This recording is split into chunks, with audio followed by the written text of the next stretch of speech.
दोस्तों, अगर आप भी IC38 एग्ज़ाम की तैयारी कर रहे हैं और इस एग्ज़ाम को पहले अटेम्प्ट में क्लियर करना चाहते हैं, तो ये वीडियो जो है आप अंत तक ज़रूर देखिएगा। अगर आपको वीडियो पसंद आता है तो वीडियो पे लाइक और चैनल को सब्सक्राइब ज़रूर कीजिएगा और साथ ही साथ कमेंट सेक्शन में कुछ भी जो है कमेंट आप ज़रूर डालिएगा, जिससे कि ये जो वीडियो है उन सभी स्टूडेंट्स तक पहुँचे और वो भी आप ही की तरह इस एग्ज़ाम को पहले अटेम्प्ट में क्लियर कर सकें। मैंने आपको प्लेलिस्ट का जो है पूरा लिंक जो है वीडियो में के नीचे दे रखा है। इस वीडियो को आप पूरा कंप्लीट करने के बाद उस प्लेलिस्ट को भी डेफिनेटली विजिट कीजिएगा। तो दोस्तों, शुरुआत करता हूं पहले सवाल से। निम्न में से किसे वित्तीय लक्ष्य माना जा सकता है? ऑप्शन दिए हुए हैं यहाँ पे। ए, एक ग्रह का क्रय। बी, बच्चों की शिक्षा। सी, छुट्टी बिताने की योजना बनाना। डी, उपरोक्त सभी। दोस्तों, कई बार जो है इस तरह के सवाल जो है IC38 एग्जाम में कॉमनली आते हैं, जहाँ पे एक से भी अधिक ऑप्शन अगर आपको सही लगे तो आप जो है नीचे देखिए कि कहीं उपरोक्त सभी वाला ऑप्शन है, तो आप उसको जो है डेफिनेटली मार्क करके आइए। दोस्तों, टाइम आपके पास पर्याप्त होता है एग्जाम में, तो बिल्कुल जो है आपको रश नहीं करना है। आप जो है क्वेश्चन को जो है पूरी तरह से अच्छे से समझ कर ही उसका उत्तर दें। यहाँ पे दोस्तों अगले सवाल पे चलते हैं। जीवन बीमा निम्नलिखित में से किस हानि के विरुद्ध प्रतिरक्षा प्रस्तावित करता है? तो किस तरह की हानि के अगेंस्ट जो है हमें जीवन बीमा जो है प्रोटेक्शन प्रोवाइड करता है, ये सवाल है। ऑप्शन दिए हुए हैं यहाँ पे। ए, किसी व्यक्ति के उत्पादक योग्यता के आर्थिक मूल्य की हानि। बी, भावनात्मक हानि। सी, सट्टा संबंधी हानि। डी, बेईमानी के कारण हानि।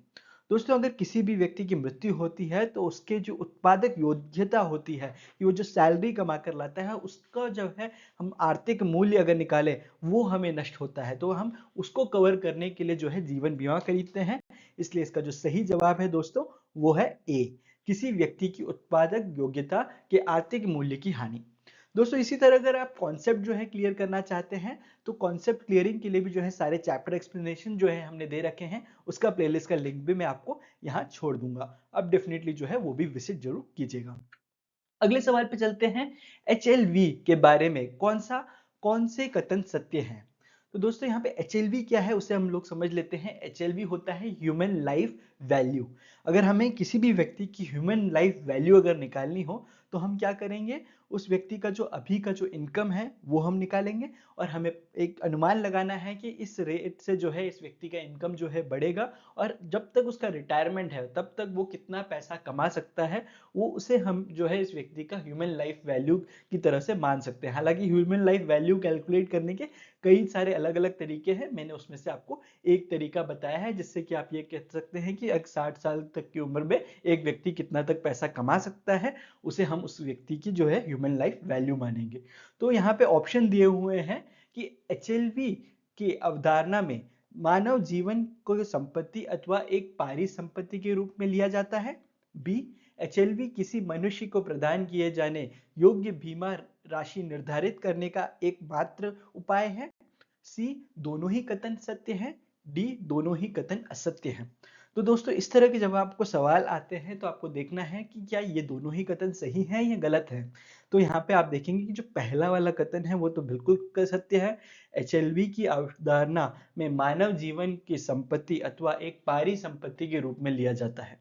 वहीं पे जो दूसरा स्टेटमेंट दिया हुआ है वो गलत है, क्योंकि ये केवल एकमात्र जो है उपाय नहीं है किसी व्यक्ति का बीमा राशि निर्धारित करने का। हो सकता है उसके पास अलग प्रॉपर्टी भी हो, तो हम केवल ह्यूमन लाइफ वैल्यू जो है उसे देखकर किसी भी तरह से ये नहीं बता सकते कि एक व्यक्ति को हम कितना तक जो है बीमा राशि दे सकते हैं। हालांकि ये एक तरीका जरूर है, बट एकमात्र तरीका नहीं है। अगले सवाल पे हम चलते हैं। एक एजेंट को ग्राहक को कौन सी योजना का सुझाव देना चाहिए?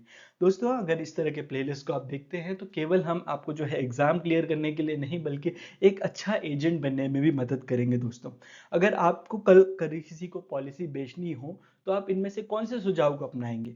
ऑप्शन दिया हुआ है। ए, पॉलिसी योजना के साथ उपहार। बी, नई लॉन्च पॉलिसी। सी, उच्च कमीशन की पॉलिसी। डी, आवश्यकता के आधार पर। तो दोस्तों, आप समझ चुके होंगे कि इसका सही ऑप्शन क्या है। बिल्कुल करेक्ट, आवश्यकता के आधार पर जो है आप किसी को भी पॉलिसी बेचे, किसी की जो है नॉलेज को जो है उसका फायदा लेके हो, अगर आप किसी को पॉलिसी बेचते हैं तो उससे संबंध जो है वो खराब होते हैं। तो आप बिल्कुल जो है व्यक्ति की क्या आवश्यकता है उसको ध्यान में रखते हुए ही उसको जो है पॉलिसी सबसे बेस्ट रहेगी, वो आप जो है उसे सजेस्ट करें। अगले सवाल पे हम लोग चलते हैं, इनमें से कौन सी स्थिति व्यक्ति को बीमा करने की योग्य स्थिति को नकारात्मक रूप से प्रभावित करेगी? तो दोस्तों यहाँ पे ऑप्शन दिए हुए हैं, दैनिक व्यायाम, दूसरा है प्रतिबंधित मादक द्रव्यों का सेवन, तीसरा है आलसी स्वभाव, चौथा है टाल मटोल का स्वभाव। तो दोस्तों कुछ फनी जो है ऑप्शंस भी दिख रहे हैं यहाँ पे। तो किसी भी व्यक्ति के आलसी होने के कारण जो है कोई इश्यू नहीं आता है। अगर कोई व्यक्ति दैनिक व्यायाम कर रहा है तो बहुत ही अच्छी बात है। बट जो दूसरा ऑप्शन दिया हुआ है कि प्रतिबंधित मादक द्रव्यों का अगर कोई व्यक्ति सेवन कर रहा है तो जो है एक नकारात्मक प्रभाव पड़ता है कि इस व्यक्ति को हमें बीमा देना चाहिए या नहीं देना चाहिए। नेक्स्ट सवाल पे हम लोग चलते हैं, अमृता गर्भवती है, उसने एक मियादी बीमा कवर के लिए आवेदन किया है, नीचे दिया हुआ कौन सा विकल्प बीमा लेखक द्वारा अमृता को बीमा उपलब्ध कराने के लिए सबसे अच्छा विकल्प होगा? सबसे अधिक संभावित विकल्प को जो है हमें चुनना है। ऑप्शन दिए हैं यहाँ पे, एक सामान्य दरों पर स्वीकृति, दूसरा अतिरिक्त प्रीमियम के साथ स्वीकृति, तीसरा प्रस्ताव को अस्वीकार करना, चौथा प्रतिबंधित क्लॉज के साथ स्वीकृति। तो दोस्तों इसका जो सही जवाब है वो रहता है प्रतिबंधात्मक क्लॉज के साथ स्वीकृति। इसमें होता यह है दोस्तों कि जब अगर कोई व्यक्ति गर्भवती रहती है तो जो है उनके केस में जो है एक रिस्क मौजूद रहता है कि ऐसा ना हो कि कहीं गर्भावस्था के दौरान ही जो है मृत्यु हो जाए। तो उस रिस्क को अगर बीमा लेकर कवर ना करना चाहे तो उस केस में जो है वो पॉलिसी को जो है स्वीकृत कर सकता है। बस एक क्लॉज डाल सकता है कि अगर मृत्यु जो है गर्भावस्था के दौरान हुई है तो उस पर जो है उनको क्लेम नहीं मिलेगा, उसके बाद जो है उनको क्लेम मिल सकेगा अगर एक बार जो है शिशु का जन्म हो जाता है तो। अगले सवाल पे हम लोग चलते हैं, निम्नलिखित में से वह कौन सा बीमा प्रस्ताव है जिसके गैर चिकित्सीय बीमा लेखन के अंतर्गत पात्र होने की संभावना कम है? ऑप्शन दिए हुए हैं यहाँ पे। पहला नाम है सविता का, उम्र 26 वर्ष, सॉफ्टवेयर इंजीनियर के रूप में आईटी कंपनी में कार्यरत है। दूसरा महेश, उम्र 50 वर्ष, एक कोयले की खान में कार्यरत है। तीसरा सतीश, उम्र 28 वर्ष, एक बैंक में कार्यरत है जिसने 1 करोड़ का बीमा कवर के लिए आवेदन किया है। चौथा प्रवीण, उम्र 30 वर्ष, एक डिपार्टमेंटल स्टोर में कार्यरत है, 10 वर्ष की अवधि वाले इंडोमेंट बीमा योजना के लिए आवेदन किया है। तो दोस्तों इनमें से आपको जो है किसके लिए जो है चिकित्सकीय बीमा लेखन के आपको लेना पड़ेगा कि अगर आपके पास ये 4 लोग आते हैं तो आप किनको कहेंगे कि एक बार जो है आपका मेडिकल रिपोर्ट लेकर आइए? तो जाहिर सी बात है कि जो 50 वर्ष का व्यक्ति है जो कि कोयले की खान में काम करता है तो आप उनका मेडिकल कराने के बाद ही जो है इनको बीमा प्रस्ताव देंगे। ओके, अगले सवाल पे हम लोग चलते हैं, नीचे दिया गया कौन सा कथन नामांकन के संबंध में गलत है? नामांकन का क्या मतलब होता है? नॉमिनेशन। हम अगर किसी भी बीमा को लेते हैं तो हम नामांकन करते हैं कि हमारे मृत्यु के बाद जो है जो राशि है इन सबको जो है दिया जाए। तो इनमें से दिए हुए स्टेटमेंट्स में से आपको बताना है कि कौन सा स्टेटमेंट जो है गलत है। ऑप्शन दिए हुए हैं यहाँ पे। एक, यदि पॉलिसी रन के बदले बीमा कंपनी को समुन्देशित की गई हो तो पॉलिसी का नामांकन रद्द नहीं होता है। दूसरा, नामांकन पॉलिसी खरीद के समय या बाद में किया जा सकता है। तीसरा, पॉलिसी के पृष्ठांकन करके नामांकन को बदला जा सकता है। चौथा, नामिती के संपूर्ण दावे का पूरा अधिकार होता है। तो दोस्तों कई बार जो है लोगों को गलत इन्फॉर्मेशन रहती है कि एक बार हमने अगर किसी का नाम नॉमिनी की तरह लिख दिया तो उसी को जो है पूरा अधिकार होगा राशि पर। ऐसा नहीं होता है दोस्तों। दो तरह के जो है अधिकार होते हैं, एक होता है लीगल हायर। मान लेते हैं कि आपके 2 बच्चे हैं, ओके, आपने जो है अपनी पॉलिसी में केवल एक बच्चे का अगर नाम लिख दिया नामिती के नाम पे तो ऐसा नहीं है कि राशि केवल उसी बच्चे को जाएगी। हो सकता है दूसरा बच्चा केस कर दे कि मैं भी तो लीगल हायर हूँ, मुझे भी राशि मिलना चाहिए। तो उस केस में लीगल हायर के पास भी पावर्स होते हैं। तो इस वजह से ये जो स्टेटमेंट है वो गलत है कि नामिती को संपूर्ण दावे पर पूरा अधिकार होता है। बाकी के बताए हुए जो कथन है वो बिल्कुल सत्य है। अगले सवाल पे हम लोग चलते हैं, पॉलिसी के अंतर्गत गारंटीकृत संपूर्ण मूल्य प्राप्त करने के लिए कानून के अनुसार कब तक के लिए प्रीमियम भुगतान किया जाना चाहिए? तो दोस्तों यहाँ पे पॉलिसी में जो है एक बदलाव आया था जहाँ पे ये कहा गया था कि अगर किसी व्यक्ति ने अपना प्रीमियम लगातार 3 साल तक अगर भरा हो तो उस व्यक्ति को आप कल नहीं कह सकते कि उसका क्लेम नहीं मिलेगा। तो ये जो सवाल है बहुत ही महत्वपूर्ण है। तो ऑप्शन मैंने आपको बता दिया है उत्तर ऑलरेडी, बट फिर भी हम ऑप्शन देख लेते हैं। प्रीमियम को कम से कम 2 वर्षों तक भुगतान अवश्य किया जाना चाहिए। ऑप्शन दूसरा दिया हुआ है 3 वर्ष तक, ऑप्शन तीसरा दिया हुआ है 4 वर्ष तक और ऑप्शन चौथा दिया हुआ है 5 वर्ष तक। तो इसका जो सही जवाब है ये है कि प्रीमियम को कम से कम 3 लगातार वर्षों के लिए भुगतान करना आवश्यक है, तभी जो है ये गारंटीकृत संपूर्ण मूल्य जो है प्राप्त कर पाते हैं। अगले सवाल पे हम लोग चलते हैं, किसी पॉलिसी को कब व्यक्तिगत समझा जाता है? तो दोस्तों इसके ऑप्शंस देख लेते हैं पहले हम। एक दिया है, अगर देय तिथि को प्रीमियम भुगतान नहीं किया जाता है। दूसरा, अगर देय तिथि के पहले प्रीमियम भुगतान नहीं किया जाता है। तीसरा, अगर रियायती अवधि में प्रीमियम भुगतान नहीं किया जाता है। चौथा, अगर पॉलिसी को संपूर्ण कर दिया जाता है गया है। तो दोस्तों यहाँ पे आपको समझना है कि व्यक्तिगत कब माना जाएगा, लैप्स कब कहेंगे आप अगर किसी पॉलिसी को। तो ऐसा नहीं होता है दोस्तों कि अगर आपको बोला गया है कि 30 तारीख को जो है सारा प्रीमियम भुगतान करना है और अगर अगले दिन अगर किसी व्यक्ति की मृत्यु होती है और अगर वो प्रीमियम नहीं जमा कर पाया तो उसको पॉलिसी की राशि नहीं मिलेगी। उसके लिए जो है इंश्योरेंस कंपनी ने एक रियायती अवधि जो है दी हुई है कि अगर मान लेते हैं 30 तारीख को जो है देय तिथि है तो उसके बाद का जो अगला 30 दिन 31 डेज का जो टाइम रहता है उसको रियायती अवधि कहते हैं। उसके दौरान भी अगर वो चाहे तो प्रीमियम भर के पॉलिसी को चालू रख सकता है और अगर उस दौरान अगर मृत्यु हो भी जाती है तो भी जो पॉलिसी कंपनी को जो है वो जो राशि देनी होती है प्रीमियम की जो इनकी छूट गई है उसको कट करके बाकी का जितना क्लेम का अमाउंट होता है पूरा भुगतान भी करना पड़ता है। तो दोस्तों ये बहुत ही इंपॉर्टेंट है। कई बार लोग सोचते हैं कि भाई जो इंश्योरेंस पॉलिसी का जो ड्यू डेट था वो ड्यू डेट जो है उस समय अगर हमने प्रीमियम नहीं दिया तो अगले दिन से जो है हमारी पॉलिसी के हिसाब से हमें पैसा नहीं मिलेगा। ऐसा नहीं है, एक टाइम ड्यूरेशन रहता है, रियायती अवधि जिसे कहते हैं। इसके बाद भी अगर आपने जो है मान लेते हैं प्रीमियम नहीं दिया तो ही जाके जो है पॉलिसी लैप्स या फिर व्यक्तिगत होती है। तो इसका जो तीसरा ऑप्शन है वो करेक्ट है, अगर रियायती अवधि में प्रीमियम भुगतान नहीं किया गया हो। अगले सवाल पे हम लोग चलते हैं, नीचे दिया गया कौन सा कथन बीमा पॉलिसी की रियायती अवधि के संबंध में सही है? तो ऑप्शन दिए हुए हैं, एक रियायती अवधि एक मानक सीमा 1 महीना है। दूसरा, रियायती अवधि की मानक सीमा 30 दिन है। तीसरा, रियायती अवधि की मानक सीमा 1 महीने या 30 दिन है। चौथा, रियायती अवधि की मानक सीमा 1 महीने या 31 दिन है। तो आप देखेंगे कि यहाँ पे ऑप्शन ने एकदम घुमा दिया है आपको, है ना, कि इतने सारे ऑप्शन दे दिए जो कि एकदम मिलते जुलते हैं। तो वहीं पे दोस्तों मैंने कहा आपको कि कॉन्सेप्ट बिल्डिंग की बहुत इंपॉर्टेंस है, कि आप जो है सारे चैप्टर एक्सप्लेनेशन को एक बार अगर देख लेंगे वीडियोस को, और हमारा जो प्लेलिस्ट है आप देख रहे हैं कि 6 साढ़े 6 लाख जो है उसमें व्यू आ रखे हैं, तो आप उन वीडियोस को डेफिनेटली देखें, क्योंकि वो वीडियोस में से कई सारे क्वेश्चंस जो है रिपीट भी हुए हैं और उसी को देखकर जो है इसी वीडियो की तरह आप भी जो है एग्जाम को पहले अटेम्प्ट में क्लियर कर पाएंगे। तो आप देखिए कि यहाँ पे जो सही जवाब है वो है रियायती अवधि की मानक सीमा 1 महीने या 31 दिन है। ओके, ये सही उत्तर है। दोस्तों अभी तक का अगर एक्सप्लेनेशन आपको पसंद आया हो तो वीडियो पे लाइक और चैनल को सब्सक्राइब जरूर कीजिएगा, और नीचे जो है कमेंट सेक्शन में बस ओके या थैंक्स भर भी लिख देंगे ना तो काफ़ी रहेगा, कि ताकि बाकी स्टूडेंट्स तक भी ये जो इंपॉर्टेंट वीडियो है पहुंच सके। अगले सवाल पे हम लोग चलते हैं, अगर पॉलिसी धारक देय तिथि तक प्रीमियम भुगतान नहीं करता है और रियायती अवधि के दौरान मर जाता है तो ऐसे में क्या होगा? मैंने आपको उत्तर ऑलरेडी दे दिया है इसका। ऑप्शन हम लोग देख लेते हैं। बीमा कंपनी देय तिथि तक प्रीमियम भुगतान ना होने के कारण पॉलिसी को अमान्य करने पर विचार करेगी और इसके लिए दावा अस्वीकार कर देगी।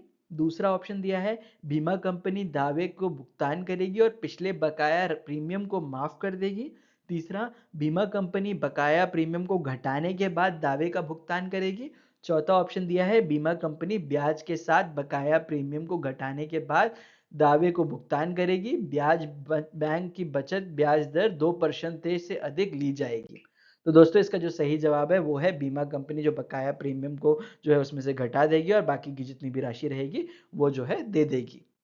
अगले सवाल पे हम लोग चलते हैं, बीमा पॉलिसी के लिए बीमा अधिनियम 1938 की डैश के तहत नामांकन की अनुमति दी जाती है। तो दोस्तों आपको बताना है इसमें से कौन से रूल के हिसाब से जो है नामांकन जो है इंश्योरेंस में आया था। ऑप्शन दिया हुआ है यहाँ पे, धारा 10, तो धारा 38, धारा 39 और धारा 45।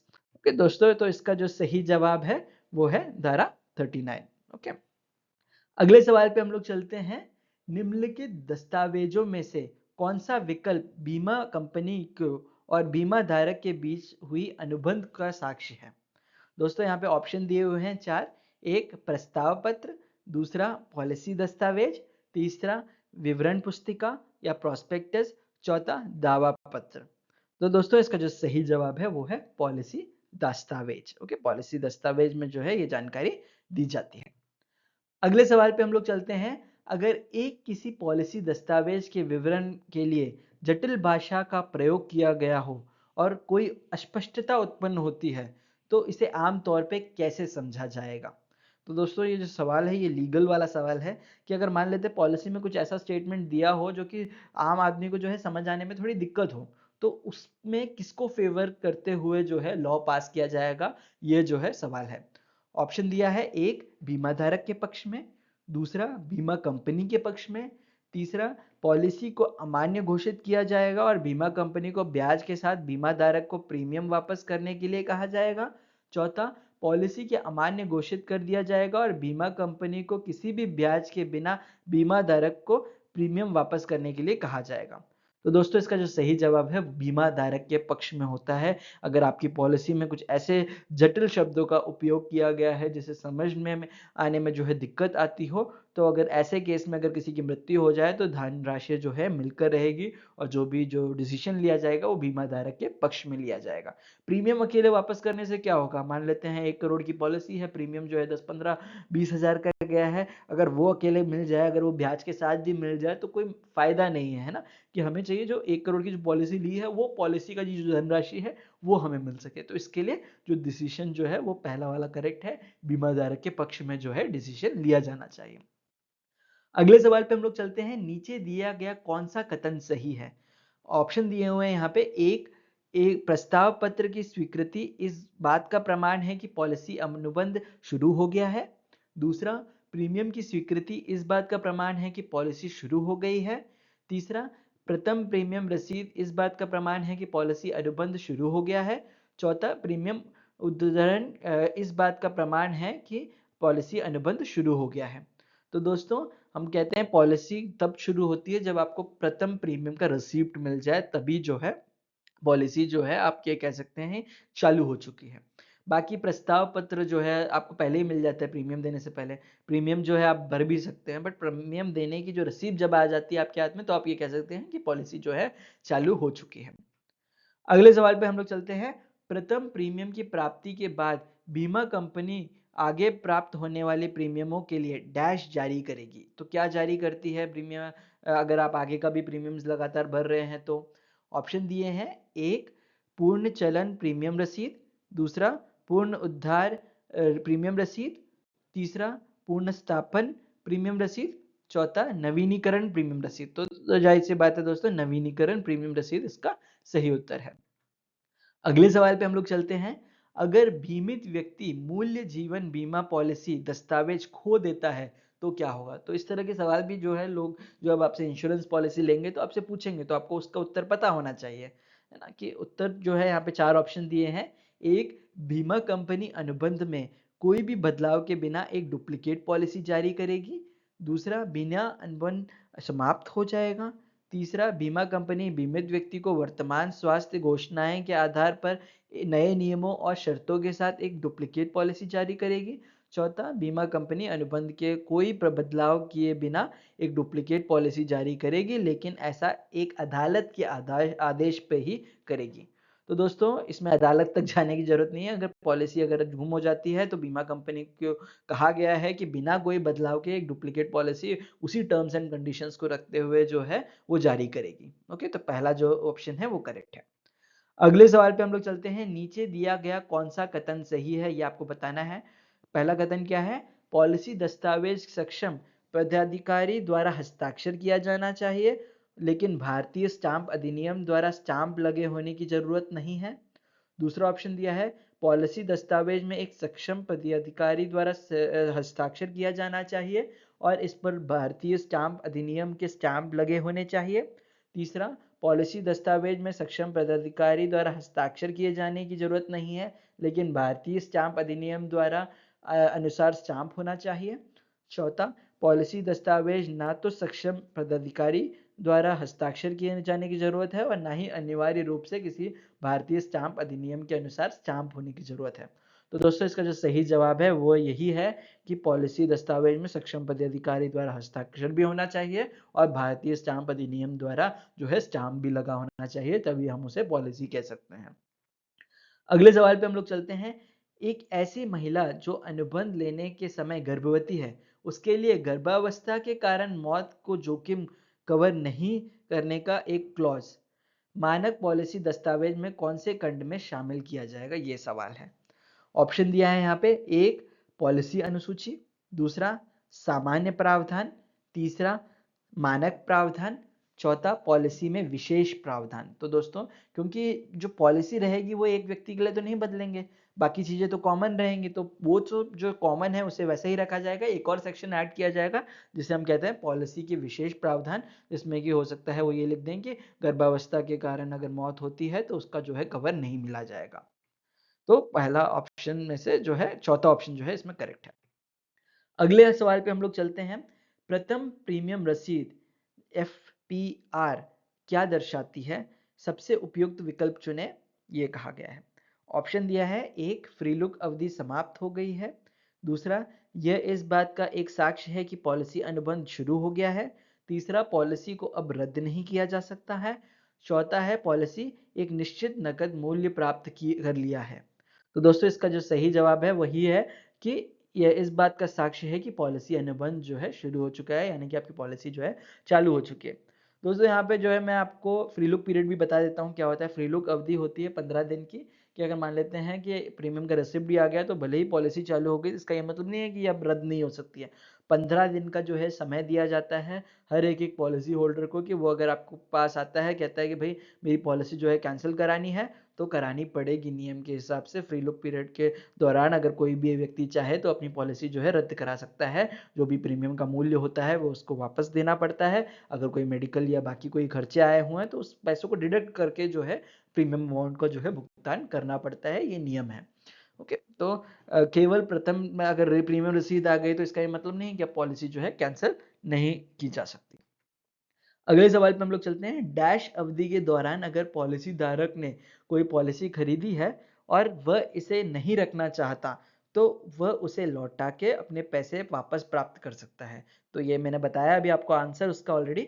ऑप्शन देख लेते हैं कि पहला है स्वतंत्र मूल्यांकन, दूसरा है फ्री लुक, तीसरा है निरस्तीकरण, चौथा है फ्री ट्रायल। तो दोस्तों फ्री ट्रायल कई बार लोग टिक करके आए थे, नहीं फ्री ट्रायल जैसा कुछ नहीं होता है ना, यहाँ पे फ्री लुक पीरियड कहते हैं इसको। ओके, फ्री लुक जो पीरियड की अवधि होती है उसके दौरान पॉलिसी धारक अगर चाहे तो अपनी कोई भी नई पॉलिसी को जो है वो कैंसिल करा सकता है और अपना प्रीमियम भी वापस ले सकता है। अगले सवाल पे चलते हैं। इनमें से किसे नैतिक खतरा के लिए जिम्मेदार ठहराया जा सकता है। ऑप्शन दिए हैं यहाँ पे, एक बीमा की खरीद के बाद जोखिम पूर्व व्यवहार को बढ़ जाना, दूसरा बीमा की खरीद के पहले जोखिम पूर्ण व्यवहार बढ़ जाना, तीसरा बीमा की खरीद के बाद जोखिम पूर्ण व्यवहार में कमी, चौथा बीमित होने के बाद आपराधिक गतिविधियों में संलग्न होना। तो दोस्तों इसका जो सही जवाब है वो है बीमा की खरीद के बाद जोखिमपूर्ण व्यवहार बढ़ जाना। कि ये ऐसा हो गया कि अगर हमने लाइफ इंश्योरेंस पॉलिसी ले ली तो उसके बाद में हमने जो है हेलमेट पहनना ही बंद कर दिया, तो ये तो वही बात होगी ना कि हमने क्योंकि बीमा ले लिया तो अब हम जो है हम जोखिम लेने के लिए जो है रेडी हो गए, तो हमने इस तरह से बिहेव करना चालू किया, तो वो एक नैतिक खतरा है ना, ऐसा नहीं करना चाहिए बेसिकली। ओके, तो आप लोग भी अगर गाड़ी चलाते हैं, टू व्हीलर चलाते हैं, तो डेफिनेटली हेलमेट जरूर पहनिए, बहुत इंपॉर्टेंट है। अगले सवाल पे हम लोग चलते हैं। निम्नलिखित में से किसकी चिकित्सा परीक्षक की रिपोर्ट में जांच की जाएगी। अब यहाँ पे सवाल वापस से आ जाता है कि इनमें से कौन सी चीज को जो है आप चिकित्सा परीक्षक की रिपोर्ट में देखेंगे। ऑप्शन दिया है, एक प्रस्तावक की भावनात्मक व्यवहार, दूसरा ऊंचाई वजन और रक्तचाप, तीसरा सामाजिक स्थिति, चौथा सच्चाई। तो सच्चाई तो भाई कोई नहीं देख पाता है, देख सकते हैं तो ऊंचाई हो गया, वजन हो गया, रक्तचाप हो गया, तो ये चीजों को जो है चिकित्सा परीक्षक की रिपोर्ट में आप देख सकते हैं। अगले सवाल पे हम लोग चलते हैं। डैश बीमा कंपनियों द्वारा इस्तेमाल किया जाने वाला एक औपचारिक कानूनी दस्तावेज है जो उत्पाद के बारे में जानकारी प्रदान करता है। तो दोस्तों इनमें से कौन से ऐसी डॉक्यूमेंट है जिसके अंदर जो है आपको औपचारिक कानूनी दस्तावेज मान सकते हैं, जिसमें आपको जनरल इंफॉर्मेशन दी जाएगी किसी भी पॉलिसी के बारे में। ऑप्शन दिया है, एक प्रस्ताव पत्र, दूसरा प्रस्ताव उद्धरण, तीसरा सूचना डॉकेट, चौथा विवरण पुस्तिका या प्रोस्पेक्टस जिसे कहते हैं। तो दोस्तों इसका जो सही जवाब है वो है प्रोस्पेक्टस। ये मान लेते हैं कल आपको जो है पॉलिसी के बारे में ज्यादा जानकारी चाहिए तो आप उनसे जो है प्रोस्पेक्टस या फिर विवरण पुस्तिका मंगाएं, जिसमें कि आपको एक जनरल इंफॉर्मेशन दी जाएगी।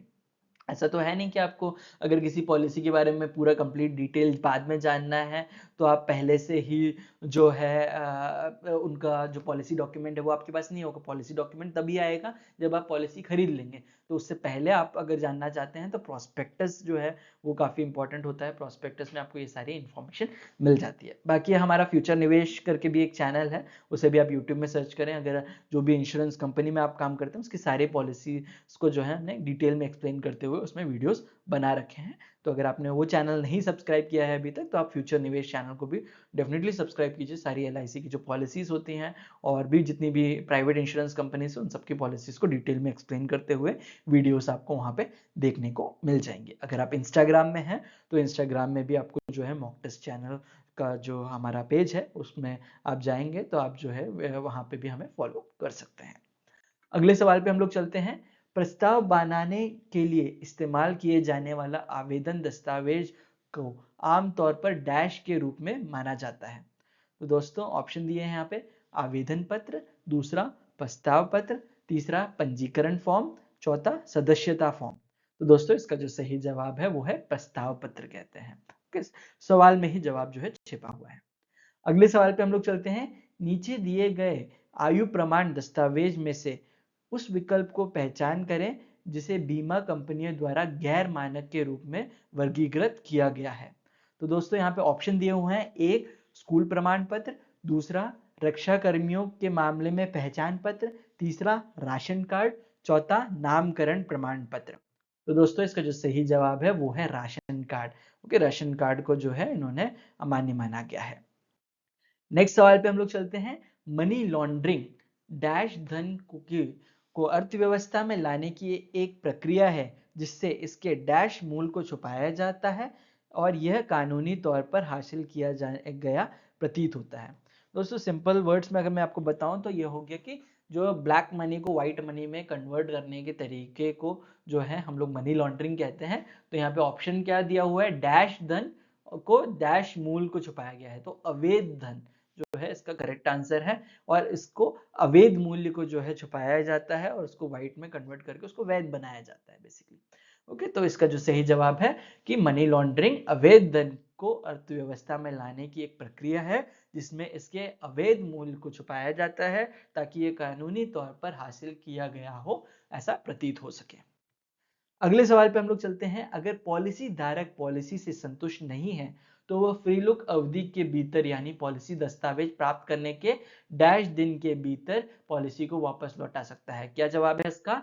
15 दिन है ना, फ्री लुक पीरियड होता है 15 दिन का, उसके अंदर जो है वो वापस लौटा सकता है। अगले सवाल पे हम लोग चलते हैं। फ्री लुक अवधि के दौरान पॉलिसी धारक द्वारा वापस लौटाई गई पॉलिसी के संबंध में नीचे गया कौन सा कथन जो है सही है ये बताना है। ऑप्शन दिया है, बीमा कंपनियां प्रीमियम 100% वापस करेगी, दूसरा बीमा कंपनियां प्रीमियम 50% वापस करेगी, बीमा कंपनियां कवर की गई अवधि के लिए अनुपातक प्रीमियम, चिकित्सा जांच या स्टाम्प चार्ज पर किए गए खर्चों को संयोजन करने के बाद जो प्रीमियम वापस है वो दिया जाएगा, और चौथा है बीमा कंपनी संपूर्ण प्रीमियम को जब्त कर लेगी। तो दोस्तों इसका जो सही जवाब है वो है तीसरा ऑप्शन। आप देख सकते हैं एक ही सवाल को जो है कितने अलग अलग तरीके से जो है आपसे पूछा जा सकता है एग्जाम में। तो आप इन सभी तरीकों से लिए जो है आप रेडी रहें। कि होता क्या है, कई बार स्टूडेंट जो है ना राइट आंसर जो है वो जो है याद करके चले जाते हैं, वो नहीं करना है ना। समझना अगर इतना सिंपल है, इतने सारे चैप्टर के एक्सप्लेनेशन अगर हमने दे रखे हैं तो उन सबको जाके आप अच्छे से समझिए कि कल अगर एग्जाम में जो सवाल को थोड़ा घुमा फिरा के पूछा जाए तो भी आप जवाब दे पाए ना। तो वही मैं अपने सभी स्टूडेंट्स को कहता हूँ और इसी कारण से मुझे लगता है कि स्टूडेंट्स जो हैं पहले अटेम्प्ट में जो है समझकर अपनी मेहनत से जो है एग्जाम को क्लियर कर पाते हैं। समझिए, बहुत इंपॉर्टेंट है समझना, है ना, कॉन्सेप्ट को। अगले सवाल पे हम लोग चलते हैं। इनमें से कौन सा वैध पते का प्रमाण नहीं है? ऑप्शन दिए हैं, एक पैन कार्ड, दूसरा मतदाता पहचान पत्र, तीसरा बैंक पासबुक, चौथा ड्राइविंग लाइसेंस। तो दोस्तों इसका जो करेक्ट आंसर है वो है पैन कार्ड, क्योंकि अगर आपके पास पैन कार्ड होगा तो आप देखेंगे कि पैन कार्ड में कहीं पे भी एड्रेस नहीं दिया रहता है, तो उसको हम लोग कैसे वैध पते का प्रमाण मान सकते हैं ना।